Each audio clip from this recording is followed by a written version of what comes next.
Hey guys, here we are, Chapter 19, Section 3. Today, we're going to talk about the effects of climate change. Climate over a 30-year period of time, what do we think is going to happen? And as it does happen, what are the effects? What are the consequences? This really isn't designed to be a doom and gloom lecture. It's just a reality of what's coming. If we have a better idea of what's coming, we can better prepare for it. And that's really the idea. We want to do what we can to slow it, but we also need to know what to expect. And that's really what we're going to look at today. So what are the consequences of a projected rapid climate change in the atmospheric temperatures? Because that's what it is. The atmospheric temperatures are rising, and what's going to be the effect of that? The real simple part of it, we're going to expect more flooding, we'll have rising sea levels, we'll have shifts in the locations of croplands and of wildlife habitats, and we're simply going to have some more extreme weather, especially as the planet goes through the shift. We get more extremes until it sort of comes back to equilibrium. Now, consequences of this. It's kind of what some of the effects, what are the consequences? Well, the temperatures are rising rapidly. Now, once again, we're not talking about huge swings, but it doesn't take much to affect ice and melting. So as these temperatures rise, the harmful effects are going to be unevenly distributed. Some areas will wind up being a little bit better because of it. They'll get a little more rain, it'll be a little warmer, the growing seasons can be affected. Other areas will be impacted very violently, if you will, or the consequences can be really bad. So it's going to be, unevenly distributed. Not everybody is going to see everything that we talk about, if you will. Now, in climate change, we reach some things that we refer to as tipping points. Now, we've talked about tipping points before all through environmental science.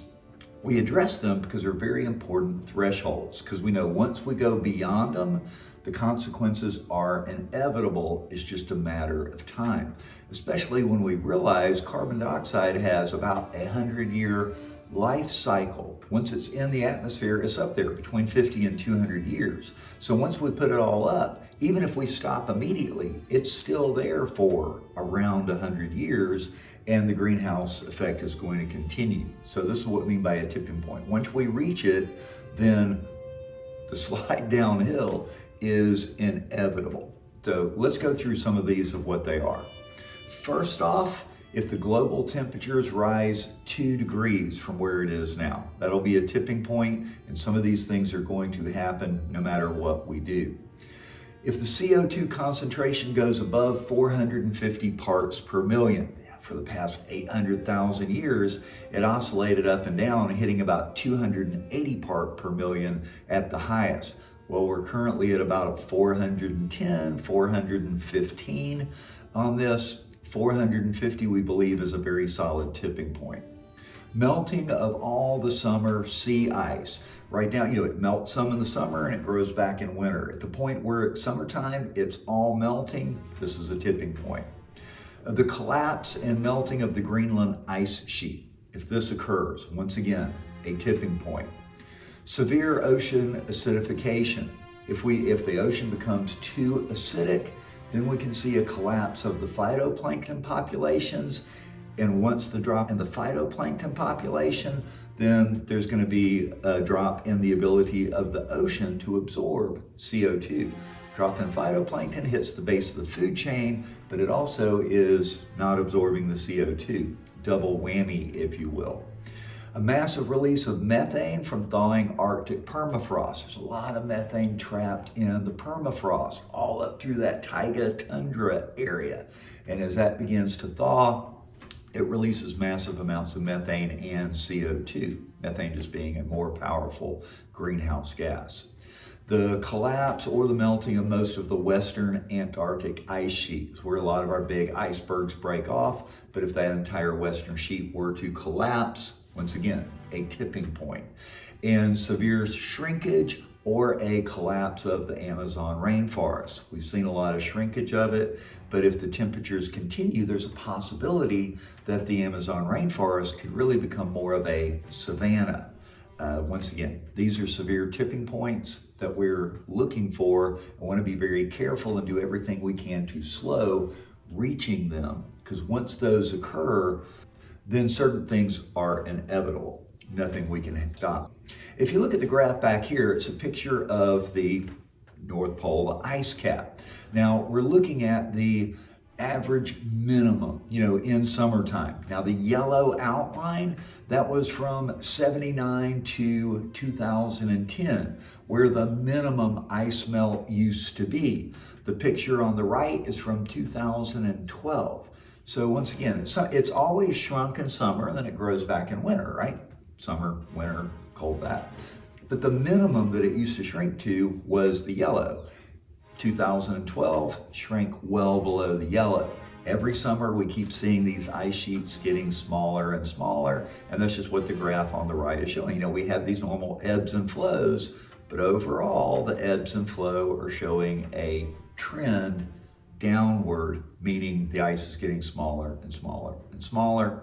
Once again, that's one of our tipping points. If it gets to summer that all that ice is melting out, sea levels rise. Now, part of climate change is the increased melting of ice and snow. Ice and snow reflects sunlight. If we don't have it, it doesn't reflect it. So this can put us into one of these positive feedback loops, right? So if we have less light-colored ice and snow to reflect the solar energy, it accelerates the polar ice melting. Round and round she goes, but positive feedback loops are bad because we don't have anything to counter it. And once again, these are our climate tipping points, the complete melting of the summer ice.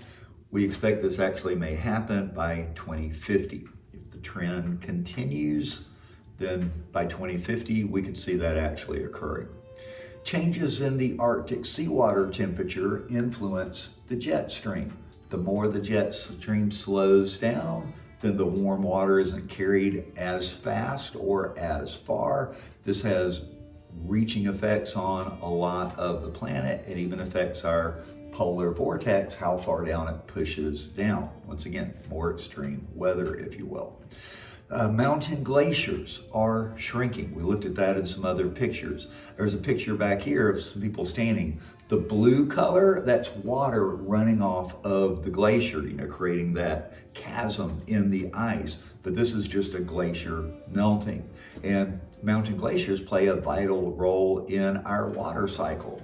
Lots of areas, even the western United States, relies on ice melt for their water. If the glaciers begin melting, then we're not going to get normal summer melting of it if most of them are gone. Now, also we're concerned about greenhouse gas emissions, specifically from the thawing permafrost, right? Once again, we're burning all the fossil fuels that's going up, but as the climate warms, once again, we can get into another bad positive feedback loop. It warms, the permafrost begins to thaw, releasing more carbon dioxide, more methane, more greenhouse gases. The problem gets worse and worse. Now, climate change is projected to thaw significant amounts of the permafrost. This is already happening in Alaska and Siberia. So a lot of these things we're talking about, it's not like, ooh, it could happen. It is happening. It's a matter of how much is it going to continue.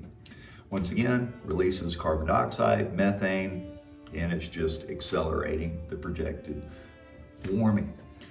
Methane is also in the permafrost on the Arctic seafloor. We find it down in the seafloor as well. And the picture I'm throwing up back here is a couple of scientists releasing methane from, it bubbles up from under the ground, and there's ice. They poke a hole in the ice and they're lighting the methane, showing that the methane is getting released up from the ground. This is just over a lake with ice in it. But once again, we're getting more methane thawing under the sea ice, and it's bubbling up and getting released. And then also even in our tropical wetlands, we get more of it. It's just an increase of it. Let's talk about rising sea levels. The projected sea level rise by the end of the century, so 80 years from now, is expected to be about 40 to 60 centimeters, 30 centimeters, all right? So we're talking somewhere between here or here. Now, when we're talking about that, that's a long way in. You think, well, that's not that big of a deal, but at the coastline, it's a long, slow, gentle slope. So this much added rise in seawater really makes a big difference. More than half of this, we believe, is going to be from the melting of the Greenland's ice. Greenland's glaciers are melting at a rate faster than we've ever seen before, and it's only expected to continue because of some of the tipping points we've already mentioned. What are some of the serious effects of the sea level rise? And unfortunately, there's really a lot. Of course, the simple ones: degradation and loss of about 1/3 of our coastal estuaries, wetlands, and coral reefs. Coral reefs incredibly sensitive. Too hot, too cold, changes in salinity, all of these things seriously affect them. And rising sea levels is going to disrupt the estuaries. It's just going to change them. A disruption in coastal fisheries. Once again, it moves in, everything's got to readjust. We're going to have flooding of barrier islands. A lot of these barrier islands aren't more than a couple of feet above sea level anyway. And we get this much rise, and those barrier islands just get washed out. They're mainly sand, so we lose that benefit of protecting inland from them. Contamination of the freshwater coastal aquifers. We're going to have seawater making its way into our aquifers. We've already seen that in Cedar Key, just nearby here. Other areas in Florida, the seawater making its way into the aquifers is a reality, and we've had to abandon a number of our aquifers already. This is simply going to increase. We're going to have the submergence of some of our low-lying islands out in the Pacific and the Indian Oceans, as well as the Caribbean. And a lot of these islands have people living on them. They're going to be completely displaced. Not that they have to move in tighter. The islands are low-lying, and they're virtually going to be gone, uninhabitable. And we're going to see flooding of coastal cities. The flooding of coastal cities alone could displace over 150 million people, and these people are just going to be climate refugees. We've already seen it in areas. It's just going to increase. The picture back here is a simulation, if you will. Now look at the very bottom. The red is what we have seen occurring, and then the dotted lines are the projections. Low, intermediate high, and high for the end of the century. We've seen them rising and they're going up. It's just a matter of, it's already happening, it's already occurring. It's just a matter of what it's going to be. If you remember earlier, we looked at some pictures about projected population change in low and medium and high, and actually we were hitting the high in each kind. It just depends on which model winds up being correct, but they're rising either way. Picture here of Florida, the red is showing where those rising sea levels, that 60 centimeters, these whole areas would really be flooded zones. We would lose that area of coastline, if you will. Once again, especially you get down around near the Miami and Keys areas, serious flooding in these whole zones. If we want to look at it just on a bigger scale, here it is on the planet. Now I kind of threw it up big for a bit, shrink it back, but yeah, all the red zones are where rising sea levels are going to come in. Problem is, so many people live right near the coastline. So there's a lot of displacement, a lot of cost, and a lot of hardship because of it. Let's shift focus. We talked about the rising sea level. Let's talk about increasing ocean acidity. More carbon dioxide dissolves in the ocean, carbonic acid raising the acidity levels. Now, surface waters have increased in their acidity since the 1800s by about 30%. Why the 1800s? Beginning of the Industrial Revolution. Prior to that, from what we've been able to see and ascertain from various samples, the acidity of the ocean remained fairly constant. But since the 1800s, it's been steadily rising. Prior to 2050, it really could reach dangerous levels. We've already seen coral reefs bleached out. We've seen shells not developing as strong as they should. We already see impact of ocean acidification. Once again, we're talking about the tipping points. Remember, CO2 mixes with H2O to form carbonic acid, H2CO3.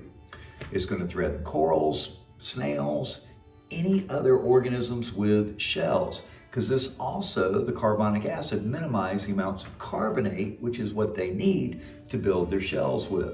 So it, once again, one of these double whammies, hits both sides. More acidic makes it difficult. It also gets rid of the calcium carbonate, which they need to build their shells. The acidity threatens phytoplankton. They're smaller, they're more sensitive, and these are our primary producers within the ocean. They're also scrubbing out CO2, so once again, harm of them either way. Another of the consequences is going to be severe and more prolonged drought. Once again, higher temperatures, hotter. Now, we've got some different things. Higher temperatures may also mean more water vapor in the air. Of course, more water vapor in the air makes hotter temperatures. And no matter what, water vapor pulling up in the air, we're going to have areas with more drought. Extra heat in the atmosphere is going to deplete the soil moisture, making the droughts more prolonged, lasting longer, and more severe. As we talked about, more water vapor intensifies the problem. It's not like, ooh, there'll be more water, it'll help. Makes it warmer, pulling more water out of the soil. Pulling more water out of the soil, less moisture in the soil is going to increase wildfires. Everything's actually drier, and it's going to reduce the growth of plants and trees. They're not going to grow as quickly. Once again, trees are what are pulling, plants and trees are what are pulling the carbon dioxide out. Any reduction in those is just bad for us all.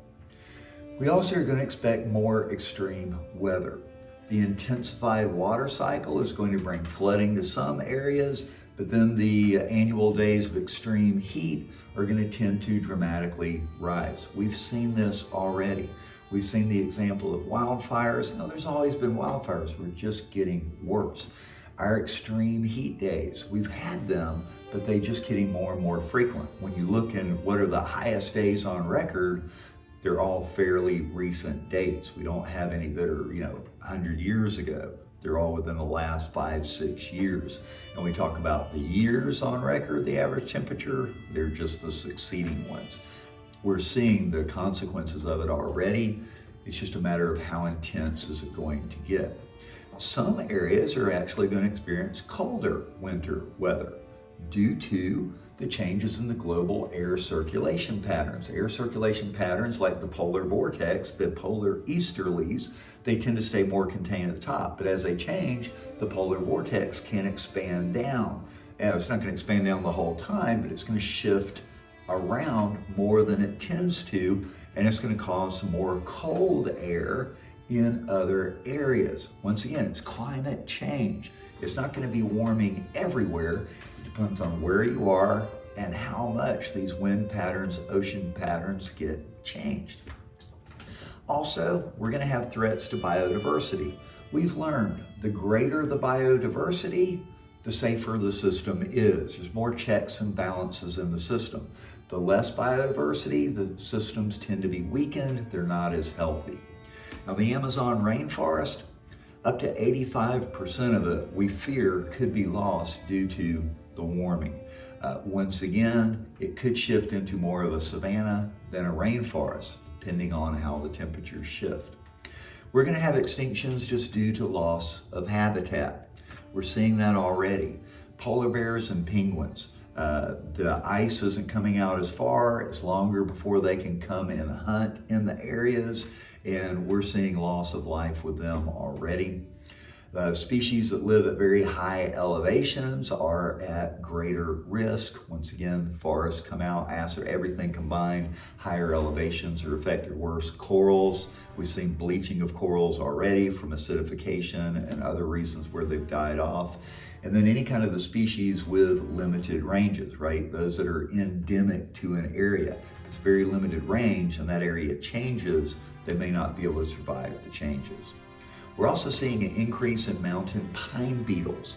Once again, as it's warmer, it's not getting cold enough to kill them off and control the species. This is true with fungus and a lot of other things. And the pine beetles are expanding and they're destroying more of the forest. If you look at the map back here, this is the lodgepole pine, Western North America.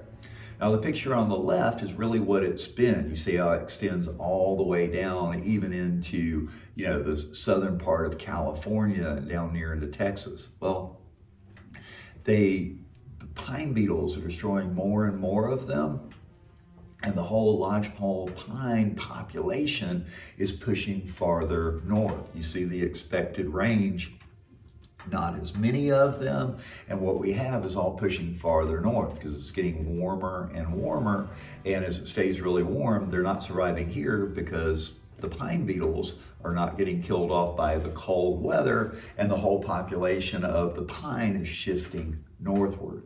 This is something we can look at in some very specific trees. Birch in the eastern United States are kind of pushing, we're losing them in the south and they're moving farther north where they survive better. This is just going to happen with lots of other crops and wildlife habitats, and everything has to shift to new areas. Threats to food production. In the same way the trees adjust, so do our crops, if you will. The regions of farming are going to shift.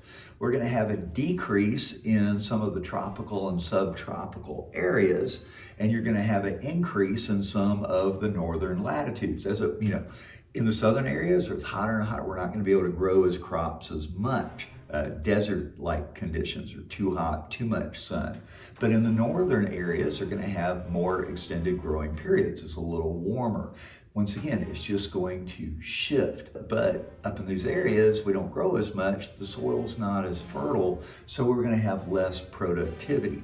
Once again, during the shift, it's very difficult, but it can take hundreds, if not thousands of years for the ecosystems to completely adjust to a climate change. They've occurred in the past, but it's always a very debilitating time during the shift. Flooding is going to reduce crop production. More floods causes it to cut down, and we're just going to see more people dying of starvation and malnutrition based on this. Remember, a lot of areas already stricken with poverty. Any changes to the food population can just be catastrophic. Let's take a look at a case study. Alaska, up in the north, and it gives us a chance to look at a lot of things. A lot of scientists go up, we do a lot of study with it. By 2018, all but 5 of the glaciers in Alaska are shrinking. Serious shrinkage, not minimal, but very obvious photographic evidence of them in many instances. The hunting season is getting shorter for walruses and polar bears. Picture back here, now this is actually out in Russia, but this is at a station in Russia, and the polar bears just starved to death, can't get enough food.